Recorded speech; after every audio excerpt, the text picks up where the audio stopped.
안녕하십니까. 교과서 읽어주는 남자 김영선입니다. 우리 한국 근현대사 수업 33번째 시간 함께 시작하도록 하겠습니다. 먼저 4대단원 대한민국의 발전, 3중단원 4.19 혁명과 민주화를 위한 노력, 1소단원 4월 혁명 되겠습니다. 자, 보시면 4.19 혁명이라는 단어가 중단원에 나와 있고요. 소단원에서는 선생님이 교과서상에는 4.19 혁명이라 나와 있지만 4월 혁명이라는 단어로 적어봤습니다. 4월 한 달 내내 거의 혁명의 분위기였기 때문에 4월 혁명이라고 명명을 해봤습니다. 자, 교과서는 258쪽부터 3페이지 같이 볼 거고요. 자, 학습목표 보시면요. 4월 혁명의 전개 과정과 그 의의를 설명할 수 있다. 4월 혁명 오늘 굉장히 중요한 주제입니다. 자, 두 번째 가시면요. 장면 내각 수립 이후 각계각층의 주장을 말할 수 있다라고 되어 있습니다. 장면, 사람 이름입니다. 성이 장, 이름이 면입니다. 자, 이분은 대통령은 아닌데 대통령처럼 강력한 권한을 가졌던 그런 분이었습니다. 그래서 이 사람을 중심으로 해서 내각이 수립되었다라고 하는 거 한번 참고로 알아두시고 이따 또 자세히 보도록 할게요. 자, 오늘 연표 보시면요. 1960년 3월 부정선거가 있었습니다. 날짜는 15일이네요. 자, 이 부정선거를 규탄하기 위해서 4월 19일에 바로 다음 달이죠. 4월 혁명이 시작되었다라고 하는데 19일에 뭐 빵 하고 시작했다라고 보기에는 좀 어렵고요. 4월 전체적으로 좀 그 부정선거 3.15 부정선거 이후로 전반적으로 이제 좀 혁명의 분위기가 좀 일어나고 있었다 이렇게 생각을 해주시면 되는데 이 4.19 당시에 발포가 있었어요. 경찰 측에서 이제 발포하면서 사람들이 많이 다치고 이런 일이 있었습니다. 그래서 혁명 시작이라고 볼 수도 있을 것 같습니다. 자, 6월 되면요. 결국에는 이제 내각제 개헌이라 되는 것인데 4월 혁명으로 인해서 이승만이 결국엔 하야하게 되고 망명을 떠나게 되거든요. 그러니까 이승만 정권이 무너지는 거예요. 자, 이승만 정권 무너지고 나서 개헌 이루었다. 내각제 개헌 되겠습니다. 이제 대통령 중심이 아니라 내각의 중심은 여러분 국무총리입니다. 국무총리를 중심으로 정치를 이끌어가겠다, 전국을 이끌어가겠다라고 하는 것인데 그 국무총리가 첫 번째가 바로 장면 국무총리였던 것입니다. 해서 8월이 장면 내각 출범의 이야기가 되겠죠. 자, 오늘 용어만 보시면요. 3.15 부정선거, 그로 인한 4월 혁명, 그로 인해서 장면 내각까지 한번 이어지는 그 흐름 같이 보도록 하겠습니다. 자, 오늘 큰 흐름 먼저 볼게요. 3.15 대부통령 선거라고 하는데 대통령과 부통령을 같이 뽑는 그런 선거였는데 부정으로 얼룩져 있었다라고 하죠. 자, 그리고 독재 타도 4월 혁명, 즉 이 3.15 부정선거에 대한 이 부정행위에 대한 어떤 규탄행위가 있었던 거죠. 4월 혁명. 그래서 우리가 이따가 전개 과정과 그 의의까지, 역사적 의의까지 같이 볼 거고요. 자, 넘어가서 뭐 이런 표현이네요. 제2공화국 수립과 대난장이라는 표현이 써 있는데요. 여기 내각제라는 것이 이승만 정권 때를요. 여러분들 제1공화국이라고 해요. 이승만 때를 제1공화국이라고 하고요. 그리고 내각제가 수립됐던 이 시기를 제2공화국이라고 부릅니다. 그렇게 표현이 있으니까 한번 알아두시고요. 이거는 교과서에는 안 나와서 한번 적어봤어요. 자, 이어서 가볼게요. 자, 일단 어쨌든 이 공화국 내각제 수립된 이후에 처음 나온 게 장면 내각이 되겠고요. 그리고 선생님이 대난장이라는 표현을 썼는데요. 이승만 독재하에서 자기가 무슨 의견을 내고 싶어도 굉장히 강압적인 분위기였기 때문에 자유롭게 의사표현이 좀 어려운 시기였습니다. 그런데 그 이승만 정권이 무너지고 나니까 이제 사회 각계각층에서 여러 가지 요구가, 다양한 요구가 막 빗발치는 거지. 이것도 해줘, 저것도 해줘, 저건 잘못된 거 아니었냐? 저거 고쳐야지 하면서 5만 가지 요구가 다 튀어나오게 됩니다. 그래서 그걸 대난장이라고 표현을 해봤는데 결코 부정적인 그런 의도는 아닙니다. 여러분들 상당히 많은 사람들이 각자의 의견을 표출하는 것은 사실 그것은 마냥 시끄럽다고 조용히 하라고 할 수는 없는 일이에요. 각자 의견의 표현의 자유가 있는 거니까. 자, 그럼 자세히 좀 보도록 하겠습니다. 자, 3.15 부정선거에서 자행된 부정행위는 이라고 나와 있는데요. 사실요, 이 부정선거가 처음이 아니었어요. 이 자유당 정권은요, 이 3.15 부정선거가 처음이 아니고 2년 전에 국회의원 선거하면서 이미 부정행위를 저지른 적이 있습니다. 뒤에 뭐 자료박스 보시면 나올 건데, 뭐 오만 잡일이 다 있습니다. 뭐 참관인들 데려다가 뭐 이렇게 창밖으로 던지기도 하고 뭐 이런 얘기가 있어요. 눈으로 보고도 의심스러운 그런 문구죠. 사람들을 뭐 이렇게 참관하는데 집어서 던졌다. 뭐 이런 표현이 있습니다. 자, 어쨌든 간에 그런 경험을 이제 뭐 걸음 삼았는지 60년 3.15 부정선거에서는 더한 부정선거가 자행이 되는데요. 그런데 우리가 이 부정행위도요, 도대체 목표를 봐야 돼요. 목표를 봐야 됩니다. 왜 이걸 하게 됐느냐. 자, 당시에 이승만 대통령이 나이가 너무 많은 거예요. 나이가 너무 많아서 이 사람이 죽고 나서도 자유당은 정권을 유지하고 싶은 겁니다. 그래서 당시에는 정통령, 즉 대통령이 있고 부통령이 있잖아요. 부통령도 자유당 사람으로 앉히고 싶은 거죠. 그래서 부통령의 당시의 후보 이기붕을 당선시키자라고 하는 게 목표였던 겁니다. 아니 그럼 이승만은 당연히 사람들이 뽑아줍니까? 라는 생각을 할 수 있는데요. 당연히 그 야당 후보가 있었습니다. 야당 후보가 있었는데 당시에 조병옥이라는 사람이었어요. 이 사람이 병사입니다. 미국 건너가서 이렇게 치료를 받다가 결국 죽어요. 무슨 음모가 있고 이런 건 아니에요. 그냥 돌아가셨어요. 그래서 이승만은 거의 당선이 확실시되었다. 선거하기 한 달 전에 이 조병옥 후보가 사망하게 됐으니까요. 이승만은 확실하다. 그런데 이승만이 나이가 너무 많으니까 부통령, 위험하니까 부통령으로 우리 자유당 사람을 꽂아놓자라고 하는 것이 바로 이 3.15 부정선거의 목표였습니다. 방식은 뭐였냐면 한 3명에서 9명이 같이 투표해요. 그 투표함에 원래 한 번에 한 명씩 들어가야 되잖아요. 근데 막 여러 명이 가가지고 그럼 눈치 보느라고 다른 사람 찍고 싶어도 찍을 수가 없겠죠. 그런 식으로 이루어지게 되고요. 자, 교과서상에 사할의 사전투표라는 표현이 나올 겁니다. 사할은요 40%라는 뜻이에요. 이 1할이 10%입니다. 10%. 자, 그리고 야당 참관인은 뭐 축출한다거나 쫓아내는 거죠. 나가 있어 이러면서 쫓아내는 거예요. 그런 식으로 해서 그 공정한 선거가 이루어지지 못하도록 부정행위를 저질렀다는 겁니다. 자, 이런 부정행위를 갖다가 어떻게든 뒤집어 엎어보려고 하는 움직임이 당연히 있었겠죠. 이제 못 참겠다. 4월 혁명이 일어납니다. 4월 혁명 전개 과정부터 보도록 할게요. 자, 선거 당일부터 규탄 시위가 계속 있었어요.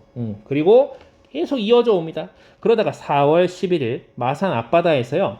이전에 시위하다가 실종됐던 고교생이 있었는데 그 친구 이름이 그 학생 이름이 김주열입니다. 물론 선생님의 친구는 아니에요. 자, 김주열 열사라고도 불립니다. 이분이 시신이 발견됩니다. 앞바다에 두둥실하고 떠오른 거예요. 근데 하필이면 그 머리에 이렇게 최루탄이 박혀 있었다고 합니다. 굉장히 처참한 그런 상황이었겠죠. 이것이 경찰의 소행으로 밝혀지면서 어마어마하게 시위로 번지게 된 거예요. 그래서 이게 일어난 게 4.19라서 4.19라는 표현을 쓰게 된 겁니다. 또는 4.19 혁명이라고. 자, 그런데 이 정부가요, 돌았나 봐요. 시민을 대상으로 발포합니다. 즉 총을 쏴버려요. 그래서 당일 사망자만 100명 이상이 나왔다고 해요. 뭐 어떤 자료에 따르면 당시 이제 서울에서 죽은 사람만 104명 정도가 있었다라고 합니다. 이게 화요일이었어요. 화요일. 그래서 피해 화요일이라고 부르기도 합니다. 4월 19일. 자, 그 이후에 4월 25일까지 계속 시위가 이어지는데 이 대학 교수단이 4월 25일에 뭘 하냐? 시국선언을 합니다.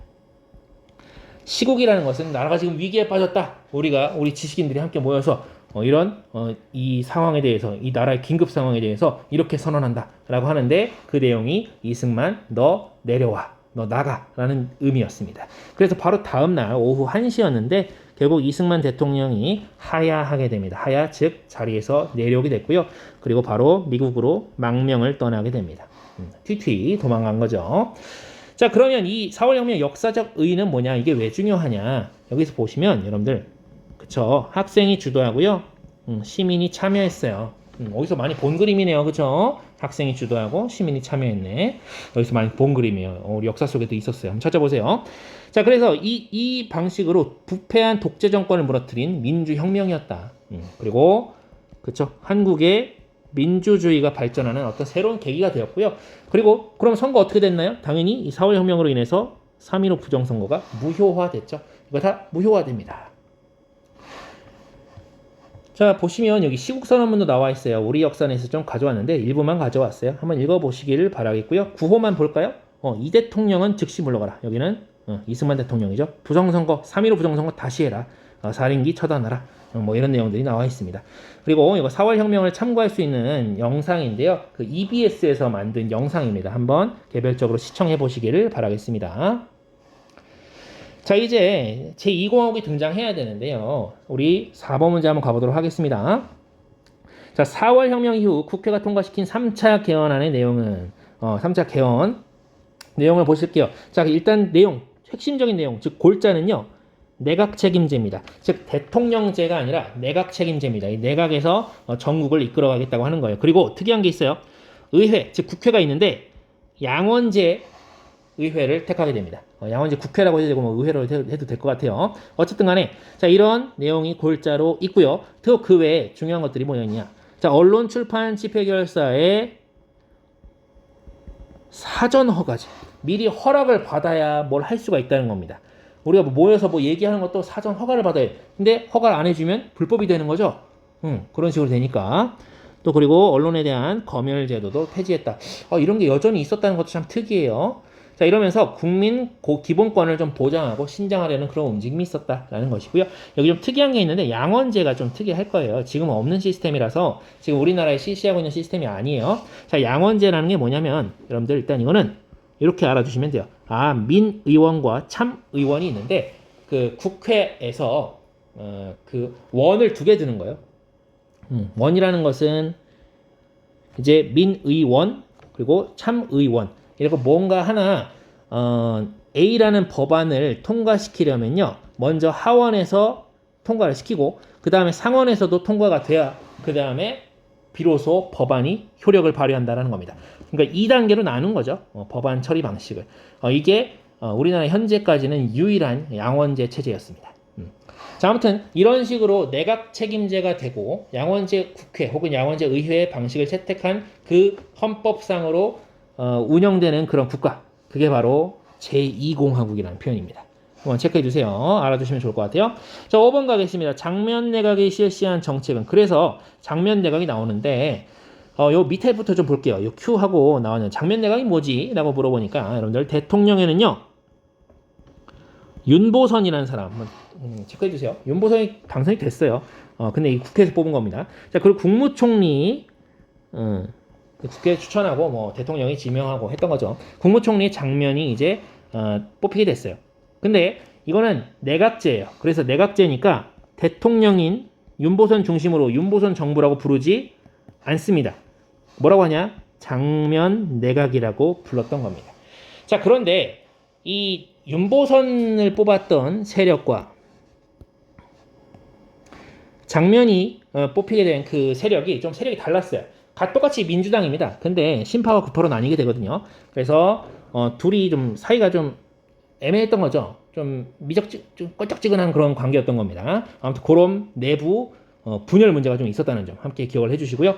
자, 어쨌든 간에 그러한 장면 내각이 뭘 했느냐? 지방자치 제도를 확대 시행하게 되고요. 실제로 당시에 이제 지방자치 뭐 이렇게 선거를 실시했다고 하죠. 자, 그리고 이때는요 경제 개발을 굉장히 중요하게 여겼습니다. 왜냐하면 50년대 말부터 그 미국의 무상원조가 끊기고 유상 차관 체제로 바뀌었기 때문에 우리 스스로 먹고 살 수 있어야 된다라고 하는 경제 개발 계획안이 나왔어야 했습니다. 그래서 그 차원에서 나왔던 것이고요. 우리나라 이제 좀 건설 사업을 추진해보자라고 하는 얘기도 있었다라고 하네요. 그런데 아까 이야기했던 그러나 자, 민주당 내부 파벌 대립이 있었죠. 신파와 구파 간의 대립이 있었기 때문에 정책 추진하는데 동력이 좀 떨어졌습니다. 라는 점 한번 기억을 해주시면 좋겠습니다. 자, 장면 내각은 이렇게 성립이 됐는데 문제는 이제 독재 체제에서 억눌렸던 그런 어떤 욕구들이 막 퍼트려져 나오는 거예요. 그게 6번입니다. 4월 혁명 이후 각계각층에서 나온 주장은 이라고 했는데 여러분 핵심은요 민주화거든요. 핵심은 민주화입니다.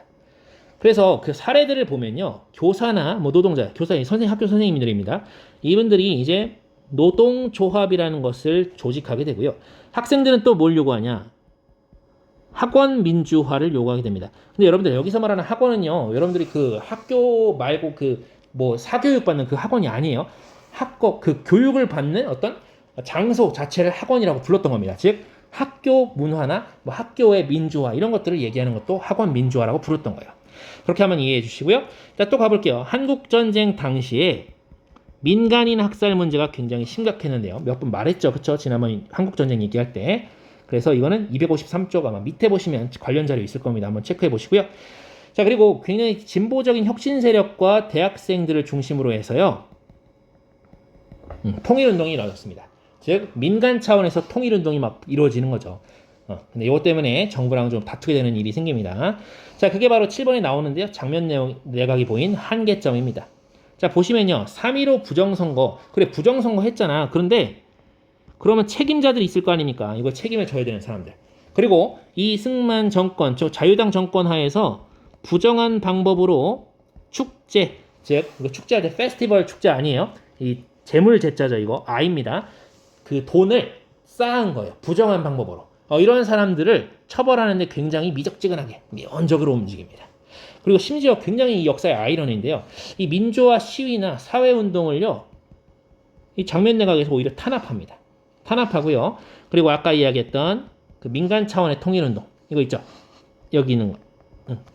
진보적인 혁신 세력, 대학생 중심. 여기 형광펜 이렇게 쳐볼게요. 자, 요거 있죠? 요거를 반대합니다. 장면 내각 차원에서 반대하고요. 장면 내각은 뭘 얘기했냐? 유엔 감시하에 남북한 총선거를 주장하자. 총선거를 주장하면서 통일을 이야기했습니다. 뭐 이승만이 이야기했던 북진 통일론과 또 좀 다르긴 하지만 어쨌든 간에 장면 내각은 내각을 중심으로 즉 정부 차원에서 뭔가 통일이 이야기됐으면 좋겠었던 것 같아요. 그러다 보니 민간 차원에서 이루어지는 이야기들을 좀 탄압했던 면이 없지 않았습니다. 자, 해서 오늘 내용 보시면요.